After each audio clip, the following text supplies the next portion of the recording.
Pembelajaran fikih kelas 9 MTS bersama Al-Ustadz Al-Fondri dalam pembahasan ketentuan penyembelihan hewan kurban.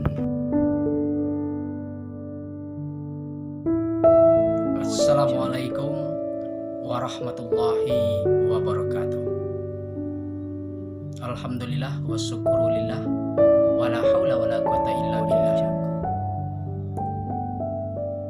Ananda semua, bagaimana kabar antum hari ini? Semoga antum berserta keluarga berada dalam keadaan sehat walafiat dan selalu dalam perlindungan Allah Subhanahu wa taala. Amin ya rabbal alamin. Untuk pertemuan kita yang kedua ini akan kita lanjutkan dalam pembahasan penyembelihan hewan kurban. Sebelum pembelajaran kita mulai, marilah kita awali pertemuan kita ini dengan membaca basmalah. Bismillahirrahmanirrahim.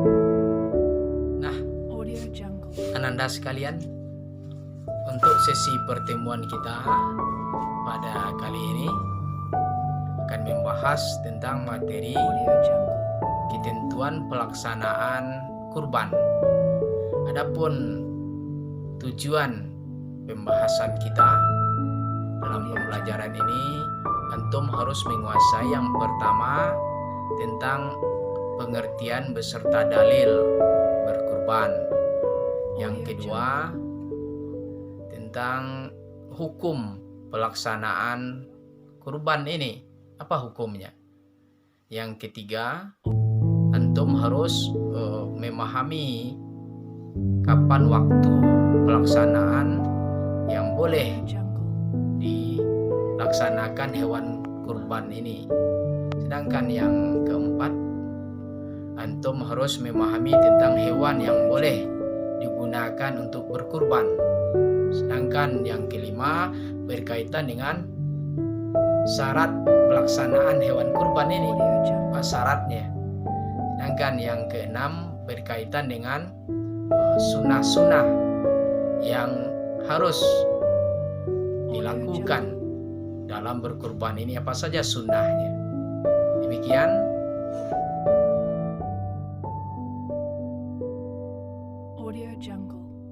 Nah, ananda sekalian, masuk kita pembahasan poin yang pertama, yakni pengertian dan dalil. Adapun pengertian kurban, kurban ini diambil dari kata bahasa Arab yang asal katanya adalah qoroba, yaqrobu, kurban, wa kurbanan yang masdarnya, yang bermakna pendekatan diri atau mendekatkan diri. Ini dalam rangka mendekatkan diri bertakarub kepada Allah. Secara istilah, pengertian kurban itu adalah menyembelih hewan tertentu pada hari raya Idul Adha dan hari Tasyrik dalam rangka beribadah kepada Allah Subhanahu wa taala. Ini pengertian secara bahasa dan istilah. Kemudian masuk kita masalah dalil perintah berkurban ini. Apa dalilnya? Apa landasan hukumnya? Landasan hukum tentang perintah kurban itu adalah Al-Quran surat Al-Kautsar ayat 1-3 yang berbunyi, Na'udzubillahi minasyaitonirrajim, Bismillahirrahmanirrahim, Inna a'tainakal kautsar fasholli lirabbika wanhar, Inna syani'aka huwal abtar. Apa artinya? Nih, Inna a'tainakal kautsar, sesungguhnya kami telah memberikan kepadamu nikmat yang banyak. Fasholli lirabbika wanhar, maka dirikanlah sholat dan berkurbanlah Inna syani'aka huwal abtar.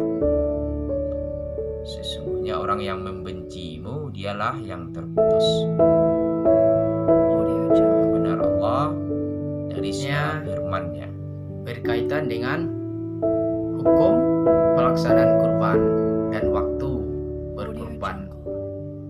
Kita jelaskan yang pertama hukumnya.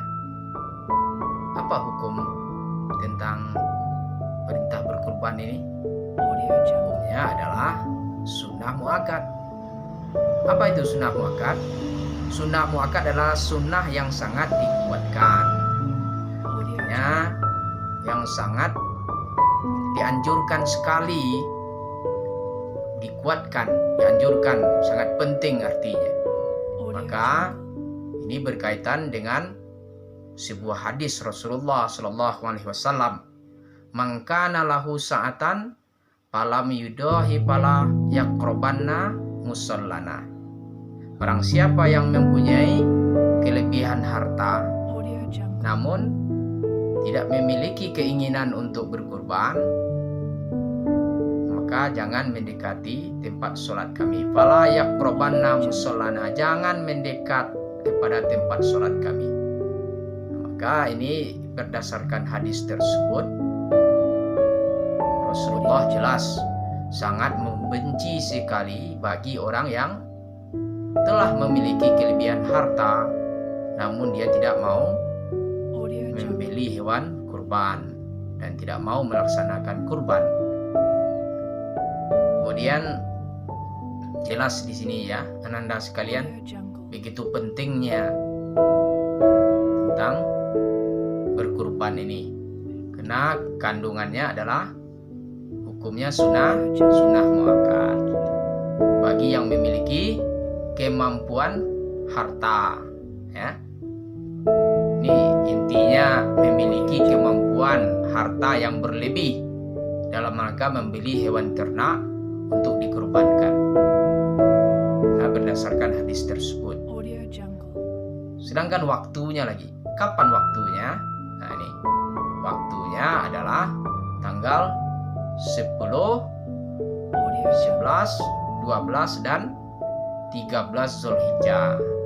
13 Zulhijjah itu sampai terbenam matahari sorenya. Di waktunya itu akhir sesi penyembelihan itu adalah 13 Zulhijjah pada sore harinya.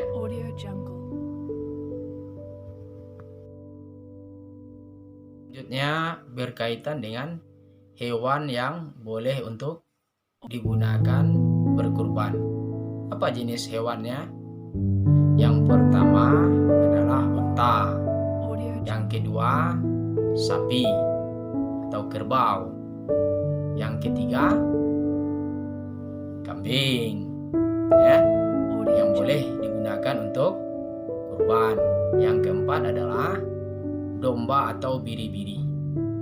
Berapa usianya? Nah, ini berkaitan dengan usia binatang ternak yang boleh digunakan untuk kurban ini adalah harus memenuhi usia.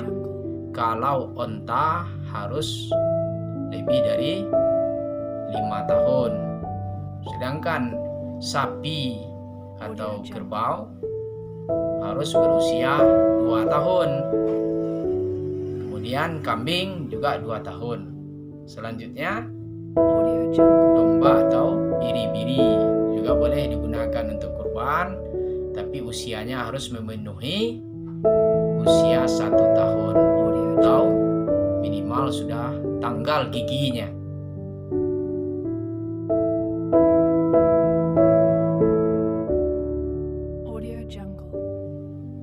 Berikutnya, ananda sekalian, syarat yang berkaitan dengan hewan yang boleh untuk digunakan untuk berkorban. Syarat dari binatang yang digunakan untuk berkorban ini adalah binatangnya itu harus sehat. Artinya apa? Tidak memiliki cacat fisik. Ya.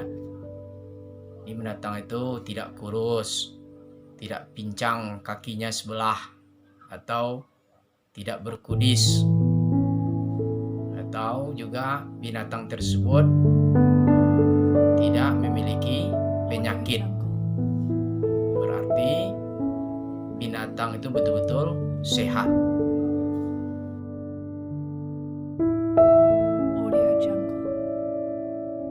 Kemudian kita lanjutkan poin hal-hal yang disunahkan dalam berkurban. Apa saja hal-hal yang disunahkan? Bagi orang yang melaksanakan penyembelihan hewan kurban itu disunahkan yang pertama membaca basmalah. Ini dalam rangka kita memang memulai setiap aktivitas yang kita laksanakan dengan menyebut asma Allah. Bismillahirrahmanirrahim. Kemudian kita disunahkan yang kedua itu adalah berselawat kepada Nabi Muhammad SAW.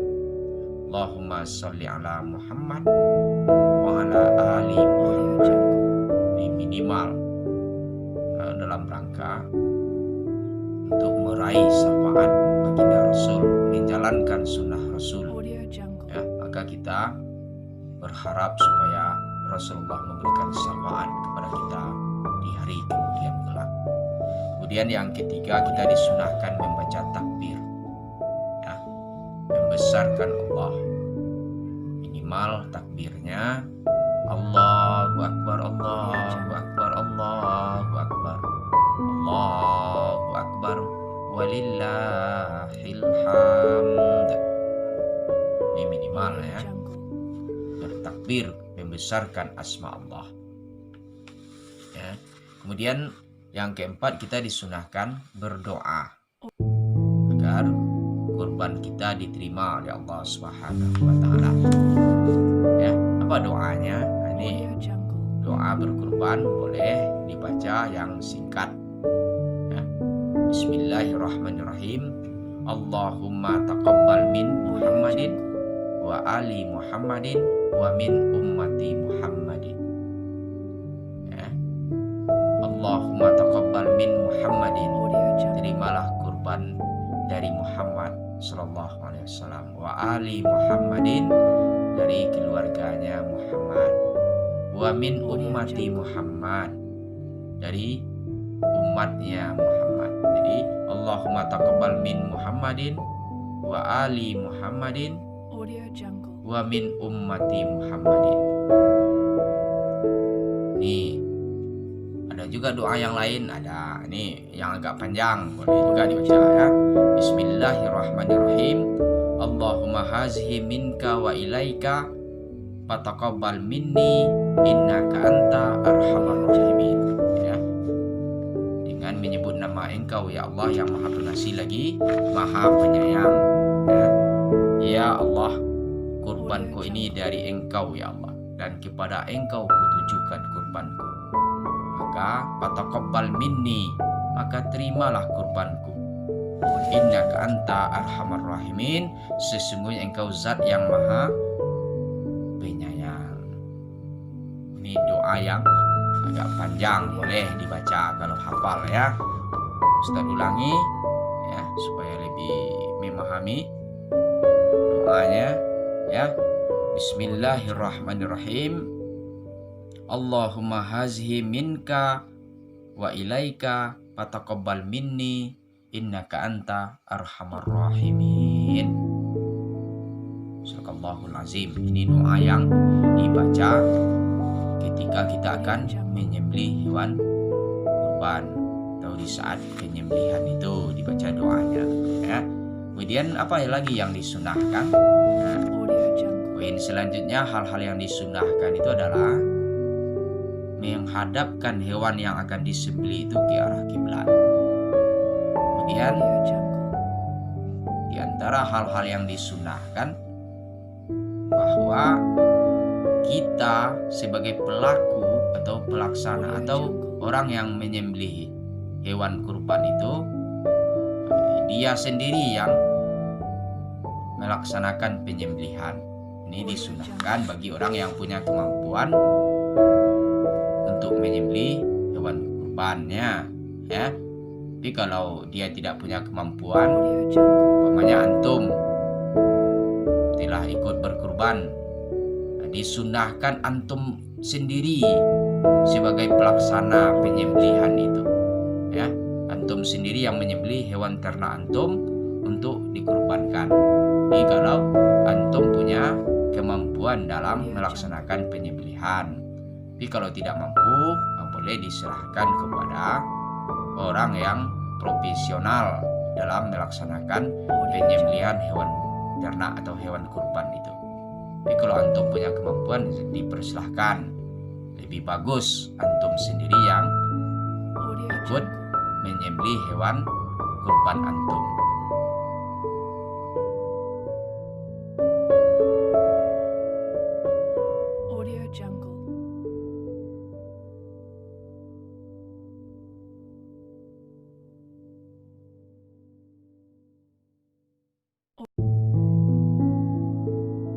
Dalam pembahasan tentang ketentuan pelaksanaan penyembelihan hewan kurban, semoga antum mampu untuk memahami dan mengamalkan dalam kehidupan sehari-hari, ya. Tapi kalau ada keraguan boleh ditanyakan lewat Japri atau lewat WA Group,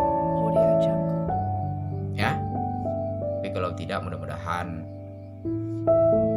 insyaallah Ananda mampu membaca dan memahami modul atau materi yang akan Ustaz sampaikan nanti lewat kopi modul, ya, bahan ajar yang akan kita baca nantinya. Terima kasih. Kita tutup pembelajaran ini dengan mengucapkan hamdalah, alhamdulillahirabbil alamin, syukran katsiran, ilal liqa,